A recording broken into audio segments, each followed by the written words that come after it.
Huwag natin kakalimutan na ang lahat ng bagay sa mundong ito, gaano man kaganda, gaano man katibay, gaano man kalakas, gaano man katindi, gaano man kamakapangyarihan, lilipas din, magbabago din, mawawala din, kaunting panahon na lamang din. I-categorize natin sa dalawa na lang, sa mga masasaya nating karanasan, sa mga malulungkot nating karanasan, sa magaganda nating karanasan, sa mga pangit nating karanasan, sa mga sinasabi nating blessings, at sa mga sinasabi nating sufferings or problems.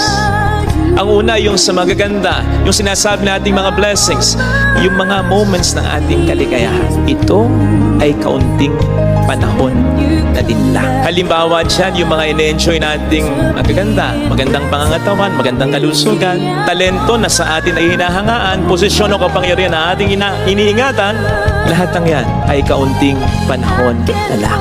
Kahit nga ang isang buong pamilya, hindi man masira dahil sa problema o dahil sa pagiging pasaway ng isang miyembro ng pamilya, again, ito pa rin ay kaunting panahon na lang.